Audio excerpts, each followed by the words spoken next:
ആത്മ 2026-27 പദ്ധതിയുടെ ഭാഗമായി തെങ്ങ് കർഷകർക്കായി പരിശീലന പരിപാടി സംഘടിപ്പിച്ചു. Bridal craft the wedding mall Pan Bazar Tirur. ആത്മ 2026-27 പദ്ധതിയുടെ ഭാഗമായി പൊന്നാനി എഴുപത്തിരുത്തി കൃഷിഭവനുകളുടെ സംയുക്ത ആഭിമുഖ്യത്തിൽ തെങ്ങിലെ സംയോജിത കീടരോഗ നിയന്ത്രണം എന്ന വിഷയത്തിൽ ജില്ലക്കകത്തുള്ള പരിശീലന പരിപാടി സംഘടിപ്പിച്ചു. പൊന്നാനി നഗരസഭാ ചെയർപേഴ്സൺ CV സുധ പരിപാടിയുടെ ഔദ്യോഗിക ഉദ്ഘാടനം നിർവഹിച്ചു. നാളികേര ഉൽപാദനക്ഷമത വർദ്ധിപ്പിക്കുന്നതിനും കാർഷിക പ്രതിസന്ധികൾ മറികടക്കുന്നതിനും ശാസ്ത്രീയ കീടനിയന്ത്രണ മാർഗങ്ങൾ അവലംബിക്കേണ്ടത് അത്യന്താപേക്ഷിതമാണെന്ന് ഉദ്ഘാടന പ്രസംഗത്തിൽ അവർ ചൂണ്ടിക്കാട്ടി. പൊന്നാനി നഗരസഭാ വൈസ് ചെയർമാൻ CP സക്കീർ ചടങ്ങിൽ അധ്യക്ഷത വഹിച്ചു.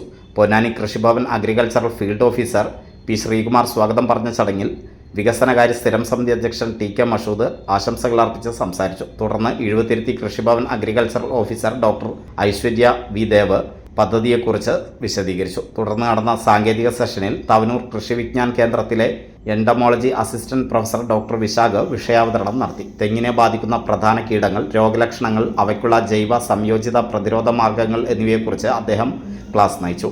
കർഷകരുടെ സംശയങ്ങൾക്ക് മറുപടി നൽകിയ സെഷൻ ഏറെ ഫലപ്രദമായിരുന്നു. മുൻകൂട്ടി രജിസ്റ്റർ ചെയ്ത 50ഓളം കർഷകർ പങ്കെടുത്ത ശില്പശാലയിൽ പങ്കാളികളായ മുഴുവൻ കർഷകർക്കും തെങ്ങിനുള്ള ജൈവവള കിറ്റുകൾ വിതരണം ചെയ്തു.